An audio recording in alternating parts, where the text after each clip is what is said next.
E já depois do mestrado, a universidade naquela época estava se estruturando ainda, né? E uma pessoa com mestrado e com uma perspectiva boa tinha a chance de fazer concurso e ser aprovado ser contratado como docente na universidade. E apareceu um concurso na física, na universidade como um todo, e a gente estava só com bolsa, né? A bolsa de doutorado. Eu e a Ieda tínhamos terminado o mestrado e a bolsa de doutorado. E aí tinha uma fila de gente na física, muito mais sênior, né? Já com doutorado e tal, essa coisa toda, ou em final do doutorado, e o concurso não tinha muita vaga. De qualquer maneira, tanto eu como ela fizemos o concurso, mas tinha muita gente para pouca vaga. Mas também fizemos concurso. Eu para engenharia elétrica, o departamento de engenharia elétrica na faculdade de engenharia, e aí na matemática. E aí a gente não conseguiu classificação na física, estava represado muita coisa, isso foi em 73. Mas eu passei na engenharia elétrica, e a Ieda passou na matemática. Então, fui contratado em 73 como professor da Escola de Engenharia para dar a disciplina de teoria eletromagnética, 2 disciplinas. Né? Primeiro semestre, teoria eletromagnética, o outro ondas, que focava especificamente em propagação de ondas, antenas, etc. E realmente eu gostei, o pessoal da engenharia me recebeu muito bem. Né? Eu continuava na física também.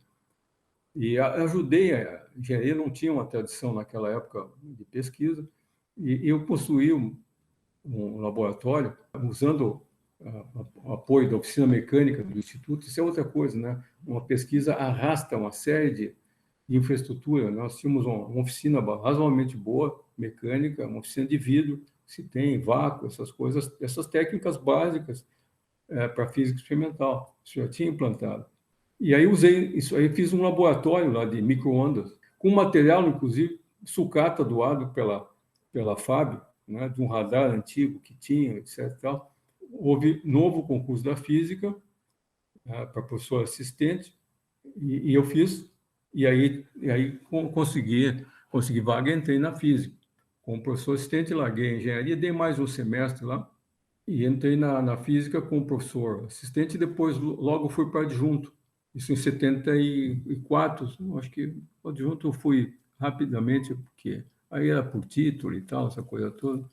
Eu acho que logo depois do doutorado. Aí já comecei a construir um laboratório, quer dizer, mesmo antes de terminar o doutorado, né, 79, já tinha estudantes de iniciação científica e tal, e outros interessados em mestrado, e começamos a construir construir um laboratório, né? Eu vi que isso é uma coisa importante, é uma missão, porque não tinha essa infraestrutura no Brasil, e era um programa muito bonito, porque tu usar essa variável termodinâmica é muito importante. Tu varia a pressão, né? Isso é uma coisa que é fascinante também. Tu varia a pressão, tu varia a distância interatômica. Tu induz transições de fase, uma série de coisas. Isso é fundamental em física de sólidos, né? Quer dizer, a quantidade de teorias e coisas que tu pode testar simplesmente variando de maneira controlada o parâmetro de rede é enorme, né? Tu pode aplicar em tudo que é coisa. E, de fato, já na época, a literatura tinha uma enormidade de fenômenos estudados com pressão. E essa é outra coisa interessante, como uma pressão ela é uma técnica, né? E tu pode, digamos assim, estruturar laboratórios muito em função de tema, de assunto, ou de técnica, etc. Tal, e todos têm vantagem. Né? O fato de tu estruturar em termos de uma técnica, né? Quer dizer, te dá a chance de pegar temas diferentes. Claro, tu não pode ficar muito longe da tua expertise, né? Mas isso te dá uma cross-fertilization, né? Te dá muito maior, uma abertura de temas muito maiores, né? De possibilidades, né? E tu fica realmente interessado em outras áreas, não fica muito focado num determinado tema, né? Claro que demanda mais energia, agora a energia mesmo é tu ter a expertise com equipamentos de diferentes naturezas, né? Então eu comecei a investir no laboratório em equipamento e em técnicas analíticas associadas ao equipamento. E aí tinha uma técnica, e aí comecei já com mestrado, né? Depois do doutorado, já comecei a orientar estudantes de mestrado, que já eram estudantes meus de iniciação científica, e depois doutorado. Todos esses estudantes, obviamente, construíram um laboratório junto, né?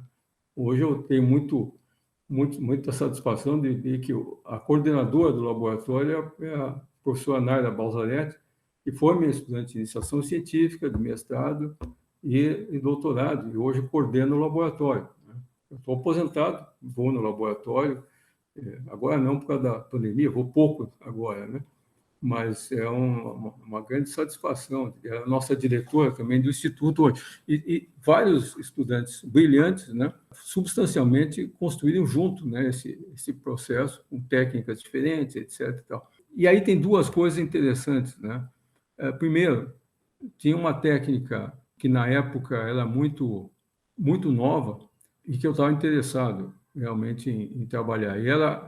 Eu tinha visto já com conversas em congresso e tal que era muito delicada bom, era melhor realmente ter uma experiência em loco num bom laboratório. E outro negócio interessante é aplicar já em assuntos de ciência de materiais, principalmente porque na época que a gente estava, isso eu estou falando aí nos anos 80, digamos, 70, 80, né? O Brasil tinha um mercado muito fechado, né?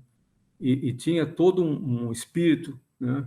Eu falei no Zeitgeist dos anos 60, com o Sputnik, reatores, bomba atômica e tal. Nessa época é interessante porque o mundo estava todo fechado, isso foi pré-globalização, e os países tinham uma perspectiva de autossuficiência, preocupado com autossuficiência. E o Brasil, nessa época, tinha um mercado fechado para proteger a indústria nacional, e é o que se fazia também, mais ou menos. Alta pressão tem uma coisa interessante, porque alta pressão é fundamental para a produção de materiais superduros, tipo diamante e nitrito de bório cúbico, são materiais de altíssima dureza, que são materiais estratégicos. Vai preparar a ferramenta para a indústria, ou tu vai cortar materiais duros como rocha, pedra e tal, tu vai ter que usar serras e dispositivos baseados em diamante.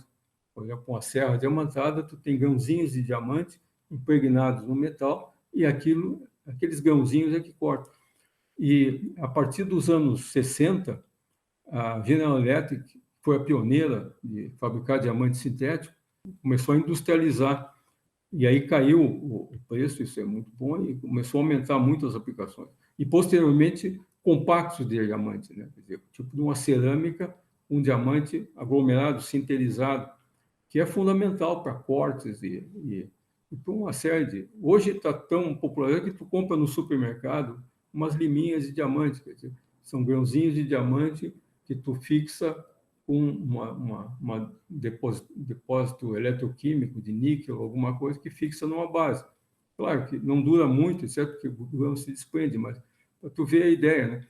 E eram considerados materiais estratégicos, né? A União Soviética tinha programas muito importantes de produção de materiais superduros. China, na época, não existia praticamente do ponto de vista industrial, nos Estados Unidos e outros países, né?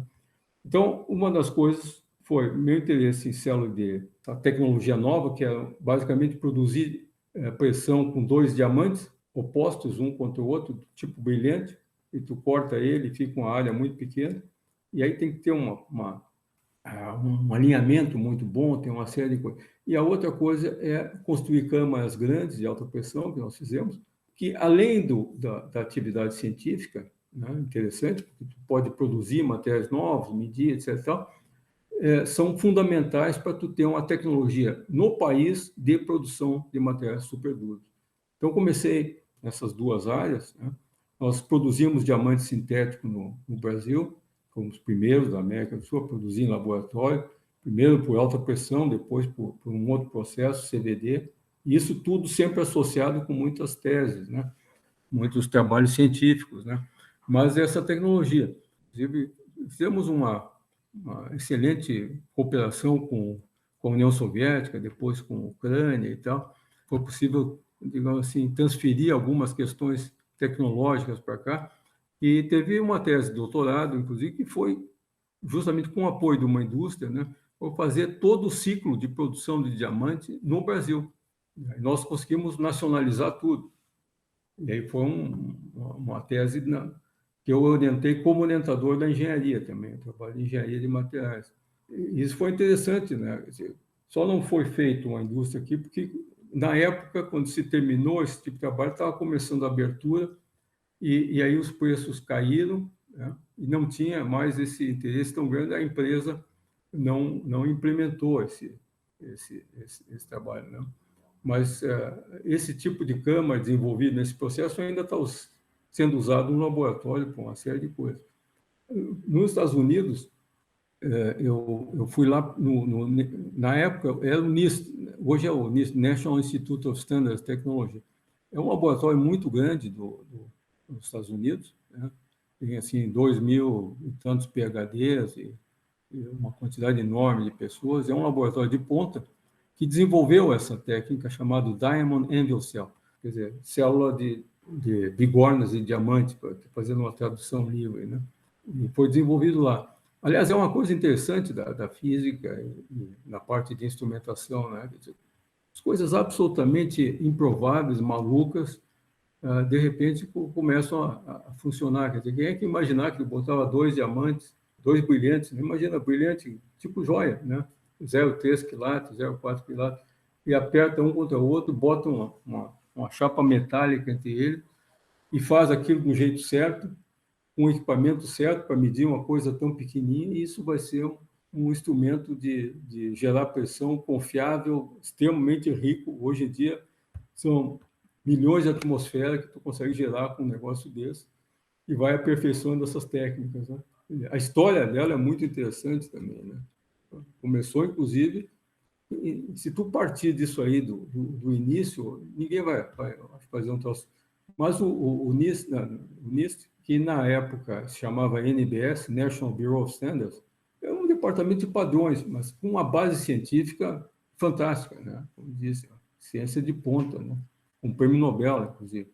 Já, na época não, mas agora tem o prêmio Nobel. E ele é associado, quer dizer, ele é um órgão do Departamento de Comércio americano.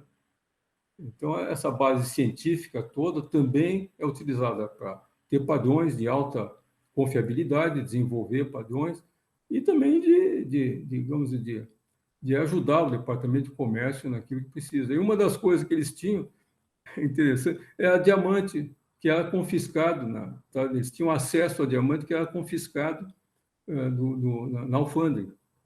Então, eles começavam a fazer experiências, né? Podiam quebrar a vontade deles que devolvessem os cacos lá para o pessoal, para efeito de controle, etc. E tinha essa disponibilidade. E acabaram desenvolvendo esse instrumento, que é um troço genial, fantástico, né? Inclusive, na época, tinha sido publicado um artigo de fundo, com capa e tal, na Physics Today, desse pessoal do NBS, atual NIST, né? E aí eu digo, pô, esse é um lugar importante para ir lá aprender essa técnica e fazer um pós-doc. Eu já estava na hora de fazer um pós-doc. E era uma coisa interessante, porque a gente tinha já filhos, né?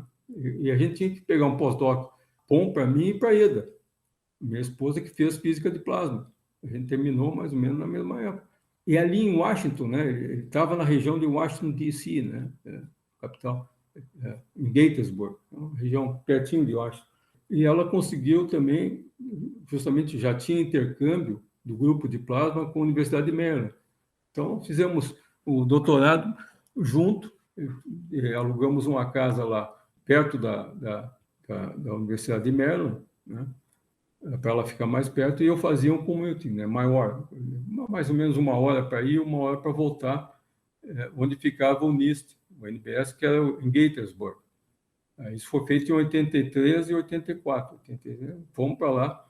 E aí aprendi essas técnicas e aprendi muito mais, né? A gente publicou artigos interessantes e tudo. Eu ajudei até a melhorar as técnicas dele. Mas é uma coisa muito bonita essa técnica. Eu aprendi muitas coisas também. Como é que funciona um grande laboratório? Como é que ele se comunica, interage com a sociedade? Porque é diferente de uma universidade. Quer dizer, todo mundo interagia muito com a universidade, né? O pessoal ativo lá eram pessoas com currículo universitário brilhante, né? É um sistema realmente um filtro muito grande, né? Um pesquisador muito grande, mas não era uma universidade, né? Mas o ambiente era muito parecido com a universidade, muito parecido, os valores, essa coisa toda. E isso foi muito interessante para ver qual é a importância da pesquisa básica. Se fazia pesquisa básica, se faz, e como eu disse, tem prêmio Nobel hoje, né? Então, como é que funciona, digamos assim, do ponto de vista de ganho social, a pesquisa básica? Qual é o valor, qual é o mecanismo, que era uma coisa que eu já estava preocupado há mais tempo, né? Quase que uma crise existencial que eu tive uma vez, né? Isso foi muito interessante. A outra coisa interessante foi eu descobrir justamente um assunto que na época era muito importante, quer dizer, se trabalhava muito lá, ciência de materiais e materiais cerâmicos. Isso depois eu trouxe para o laboratório, essas possibilidades todas de pesquisa, além de todos os contatos, né? O que eu aprendi também lá, desse convívio, desse ambiente todo, é justamente o leitmotiv do laboratório, que era padrões, né? Padrões físicos de diferentes naturezas, mas essencialmente o que estava associado aos padrões físicos, né?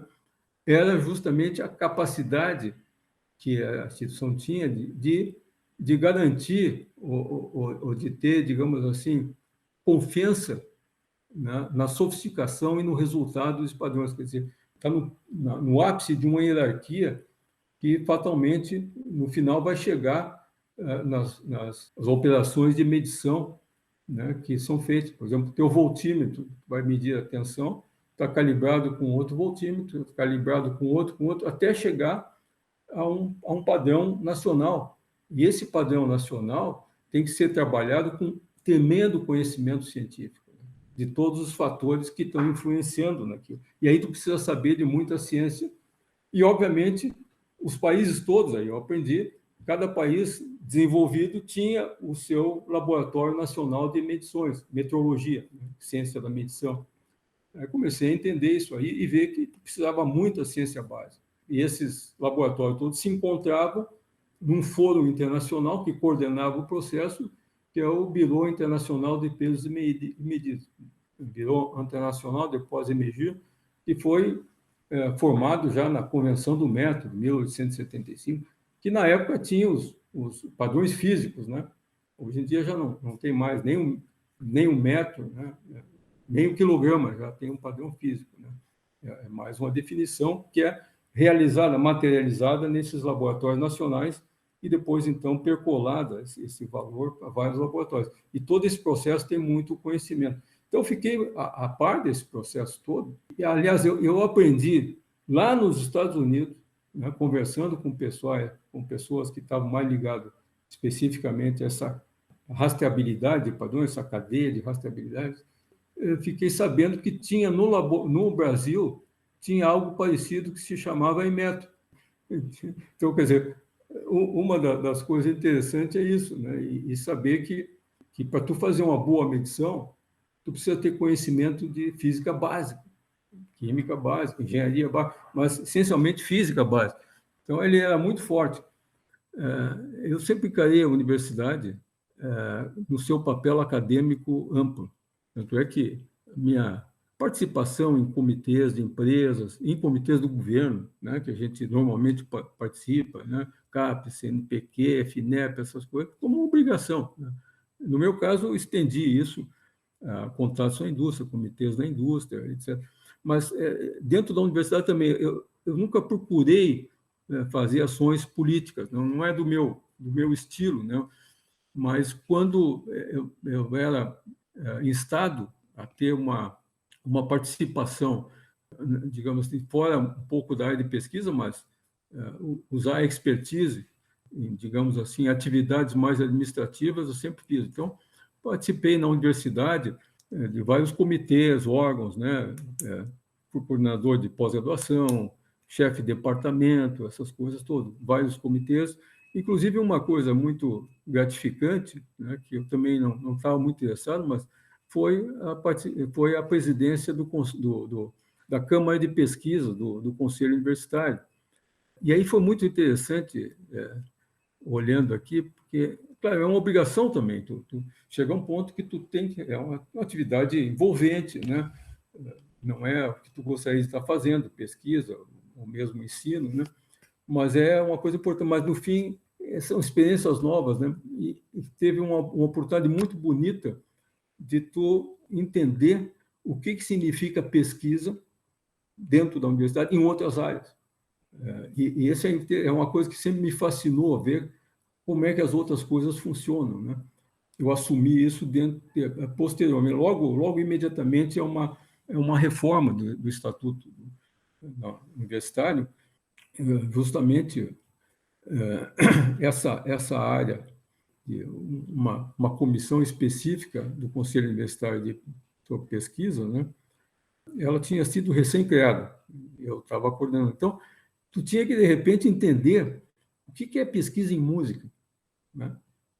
A universidade hoje brasileira, que começou com pesquisa de alto nível com poucas áreas, né? Hoje ela está bem assentada em várias áreas, né? Várias universidades têm a área que a gente chama pesquisa, né? Quer dizer, é considerado academicamente realmente pesquisa. Então, é uma coisa diferente do nosso universo.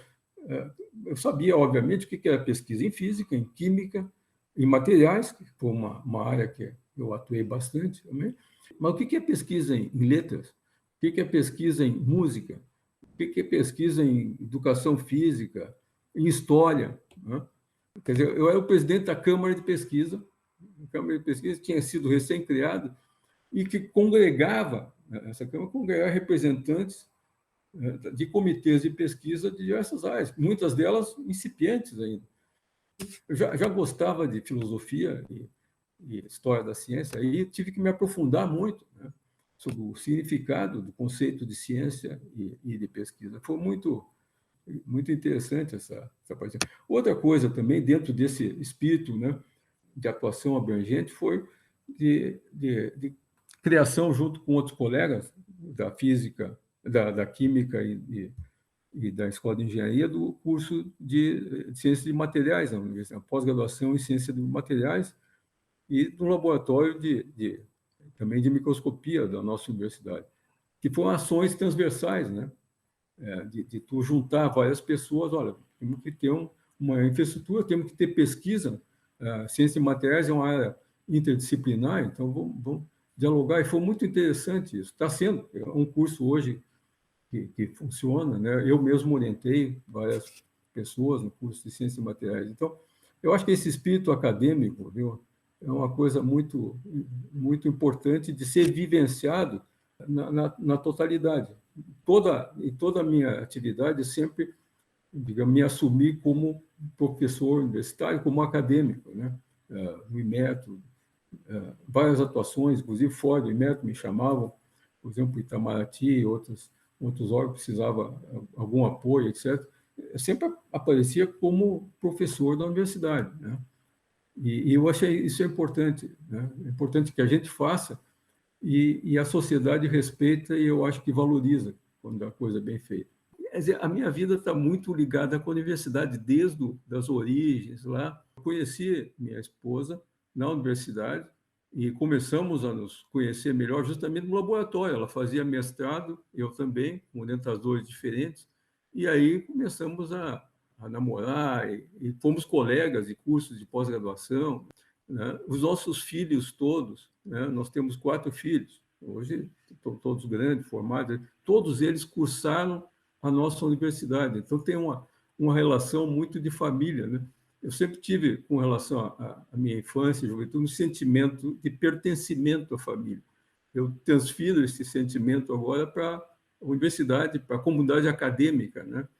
E isso é uma coisa interessante. Nossos filhos, todos eles, o mais velho, João Francisco, cursou engenharia de informática, depois a nossa filha, Isabel, direito, o nosso terceiro filho, Daniel, foi engenharia de produção e o mais novo, Felipe, física.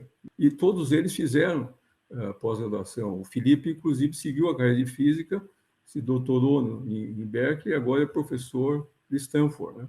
Então, quer dizer, a gente tem um imbricamento muito grande com a universidade. Mas foi uma época muito boa. E depois, quando eu retornei ao Brasil, aí nós começamos a trabalhar com essa Câmara de Diamante, entre outras câmaras também, de grande volume, e trabalhar com os russos também, e tivemos que construir aqui. Naquela época, os recursos eram precários, né, mas a gente tinha uma boa infraestrutura técnica, né, no laboratório. Então, tivemos que construir as câmaras do laboratório. Eu pessoalmente fui ao Rio de Janeiro, por exemplo, em fornecedores. Eu tive que entender como é que funciona o mercado de joias, especificamente o mercado de diamante. Onde é que eu posso comprar pedra de diamante, quer dizer, o tipo brilhante, né? De boa qualidade, assim, como é que se classifica? Isso foi um negócio muito legal, viu? Eu me lembro, é uma coisa muito peculiar no mercado de diamante e joia na época, é muito peculiar, né? Mas eu fui muito bem atendido, né? Quer dizer, é interessante, a gente se apresenta como universidade, né? Explica que está fazendo pesquisa, isso. As pessoas entendem e valorizam. Eu acho que isso aí continua bonito, sabe? A universidade é respeitada. Estou explicando isso. E eu me lembro que a primeira empresa, uma enorme de uma empresa, que distribuía, lapidava diamante, eu expliquei bem o que eu queria, que tipo de diamante, com grau de pureza, assim, não precisava ser muito claro, transparente, mas tinha que não podia ter falha e tal, por isso, mais ou menos desse tamanho. Aí me botaram numa sala lá, e aí o cara me trouxe uma caixinha desse tamanho, mais ou menos assim, abriu, e aquilo ali estava a metade tinha, é isso, por isso, e tinha essa altura assim de diamante, tudo dentro de uma caixa, mais ou menos com as características que eu queria. Aí me deixaram lá, professor, fica aí, escolhe o que o senhor quer, depois a gente vê como é que é. A gente pesa e fatura para o senhor. Me deixaram sozinho olhando com o microscópio e tal, né? Então, é interessantíssimo essas coisas também, né? Aí comprei lá 2 diamantes, né? Eu disse, bom, como é que vamos fazer e tal? O senhor me manda? Não, pode levar, depois a gente manda a nota para vocês. Eu não era conhecido no ramo e tal, mas o fato de ver que eu estava explicando a coisa, que era a universidade, que era coerente, né? Eu saí com 4 brilhantezinhos, podia ter levado mais, é claro, e depois paguei pelo representante aqui e tal, essa coisa toda, né? Começamos a lapidar esses diamantes, não funcionou, consegui empresas que tinham que cortar a ponta dele. Vou resumir a coisa, fizemos todo o equipamento, é uma célula complicada, para garantir que esse esforço entre os 2 diamantes seja aplicado de forma adequada, com orientação, porque tu corta, ele fica com mais ou menos 0,8 milímetros. E ali tu bota um pedaço de metal na massa, depois faz um furinho de 0,3 milímetros. E depois bota um microscópio aqui, e aí tem que jogar um laser ali e medir, quer dizer, todo o equipamento óptico. Então, desenvolvemos todo esse equipamento e mais o equipamento óptico acessório. E fomos desenvolvendo uma série de equipamentos, tudo feito lá com sucata, compra isso e consegue sucata. Um difratômetro de raio-x que nós fizemos lá é com um tubo de raio-x antigo e com um transformador que veio do Hospital das Clínicas. Lá estava encostado. O microscópio estava encostado no hospital grande, né? Que era do acordo que o Brasil tinha feito com a Alemanha Oriental. Entende? E fomos jambando. Isso foi muito interessante pelo desafio, viu? Quer dizer, fazer com pouco dinheiro e as coisas funcionar. E aí, quando a coisa funciona, quer dizer, tu consegue fazer uma medida boa, né, com aquele tipo de equipamento e que dá resultado, né? Fiquei muito, digamos assim, contente, por exemplo, com trabalhos feitos com isso aí. A gente conseguiu publicar em Nature, Science, coisas assim, né? Feito com aquela coisa, quer dizer, é um negócio muito interessante. Quer dizer, tem uma coisa também de desafio, quer dizer, a consciência de que tu está num país pobre, né? Então tu tem que fazer o máximo que tu pode com recursos. Agora, ao fazer isso aí, tu está educando estudantes também em aspectos importantes de instrumentação e de física, porque tu tem que construir a coisa e fazer soluções, né? Que normalmente tu não precisa te preocupar quando tu tem um equipamento já pronto, comprado, etc. Tal. Não estou dizendo que tu tem que fazer tudo, né? Mas sempre tem um trade-off nisso, né? Eu não vou fazer termômetro, tal, aquilo que já tem. Hoje em dia, essas células de diamante já são comercializadas, né? Então, não precisaria fazer, mas o preço que a gente pagou por um esforço muito grande de fazer isso, também deu um efeito positivo também, né? Além desse esforço todo, né? Mas tu ter conhecimento profundo, essa é a essência que a ciência básica te dá, conhecimento profundo que tu pode usar em várias coisas, né? E principalmente esse conhecimento tácito. E aí, a partir disso, eu comecei a interagir muito com a indústria, com empresas, tive que interagir muito com fornecedores, né? E essa interação com o meu tio, que ele me levava, às vezes, para comer churrasco com fornecedores dele, ou com clientes e tal. Então, eu já tinha aprendido o jeito de interagir com o pessoal da indústria, né? E me facilitou, né? Uma das câmaras, por exemplo, que eu fiz, que foi fundamental, foi publicada, inclusive, no doutorado, eu não tinha material suficiente, daí fui na Varig, e os caras tinham disponível uma sucata de trem de pouso de Boeing, né, que é feito de uma liga especial de duralumínio. Eles tinham trocado esse trem de pouso porque estava dando problema de corrosão. Então, eu peguei, e aí eu comprei ali, eu acho que me deram até, e depois fomos cortando aquilo, né, e torneando, etc. Então, tiramos de uma peça desse tamanho, assim, não, maior, tinha 1,5 m, mais ou menos, que é a base do trem de pouso, um negócio reforçado, e fomos cortando e tirando, e aí eu tirei o núcleo da célula, essa que precisava ser de duralumínio, por exemplo, para a transparência da radiação. Raio gama de 130 keV, por exemplo, um deles é uma energia relativamente baixa, né? Então, essa interação muito com o setor produtivo já tinha uma certa facilidade disso aí, né? Com influência do meu tio. E uma coisa leva a outra, né? Pois me aproximei muito da FIERGS, Federação das Indústrias, aqui, e o fato de ter feito um pós-doc no NIST, que é o por padrões, isso me levou também a própria FIERGS me pedir para ajudar com relação ao Inmetro, né? Quer dizer, ajudar o Inmetro a se qualificar. Porque nessa época o Brasil começa a se globalizar, né? E no caso do Brasil, no governo Collor, foi uma abertura muito repentina, né? Quer dizer, as indústrias que não estavam muito preocupadas com grandes padrões de qualidade, de repente precisavam, né? Foi a época que começou a ter a ISO, o sistema de qualidade da ISO, etc. Começou a se ouvir falar em ISO 9000 e tal. Então, aí houve uma demanda, né, da indústria do Rio Grande do Sul, que era uma indústria mais sofisticada, né, que queria exportar, porque estava entrando produto barato, internacional, e com qualidade, e não tinha condições, né? E aí eu me lembro já tinha interação com a Fiergs, né, porque eu queria ver como é que funciona essa coisa toda. A mesma coisa com relação à natureza, né, como é que funcionam as coisas, né? Queria saber com relação à própria pesquisa, né? Quer dizer, como é que a pesquisa pode realmente percolar até um produto, né, que pode ter impacto econômico, gerar emprego, etc. Especificamente na física. O modelo, na época, que usa até hoje, é esse chamado modelo linear, né, que qualquer pesquisa que tu faça, naturalmente vai gerar impacto econômico. E as coisas não é bem assim, porque eu queria ver como é que funciona e testar a coisa, né? Testar essa interação com a indústria, no caso de diamante, mas é interessante, no caso de cerâmica, nós fizemos um bom trabalho na área de cerâmica, ainda tem ativo, agora estamos trabalhando no laboratório, que tem um grupo muito ativo em vidros, né?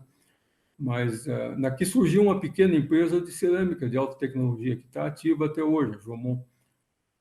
Mas é interessante entender como é que essa coisa funciona. Como eu estava dizendo, né, a minha estada no NIST, nos Estados Unidos, né, foi uma experiência muito importante, inclusive de ver a importância de ter uma infraestrutura científica baseada em qualificação, em alta qualificação que é mantida e estendida pela pesquisa científica. Como é que essa base toda realmente impacta no desenvolvimento, no caso do NIST, industrial, né? E outras áreas também, não só industrial, né? Isso ficou claro, mas, de qualquer maneira, ficou claro para mim de que eu tinha uma obrigação, assim como me senti meio que na obrigação de construir um laboratório de altas pressões, né? Porque tinha investido bastante, não tinha nada no Brasil. Hoje tem vários grupos, felizmente, muito contente. O principalmente no laboratório de Synchronton, eles construíram uma infraestrutura fantástica de alta pressão, que é um lugar, aliás, muito bom, porque o feixe é muito forte, então a gente pode trabalhar com coisas muito pequenas, em especial para essa célula de diamante. Então, eu fico muito contente. Eu fiquei com um sentimento também de obrigação, principalmente num pós-doc, né, que tu passa um tempo, né, fora, e a ideia toda é justamente tu trazer para cá muita coisa. Quer dizer, além dessas técnicas todas, de conhecimento científico muito mais aprofundado em área de ciência de materiais, quando eu voltei para cá, essa área de materiais, que para mim ficou claro, ciência de materiais é interdisciplinar e muito importante, então, mas essa parte de meteorologia foi interessante, porque a FIEGS, a Federação das Indústrias, me pediu depois, eu já participava de conselhos dele, até para entender melhor esse processo, participar de conselhos, abriram, né, uma posição lá no conselho, e foi muito interessante, né, ver como é que funciona esse processo todo. E depois, muitos contatos aí me pediram ajuda com relação a uma infraestrutura aqui no Rio Grande do Sul para apoiar a qualidade de medições. Nós construímos na FIEGS, chamada Rede Meteorológica, quer dizer, um conjunto de laboratórios em vários lugares com critérios de qualidade auditados.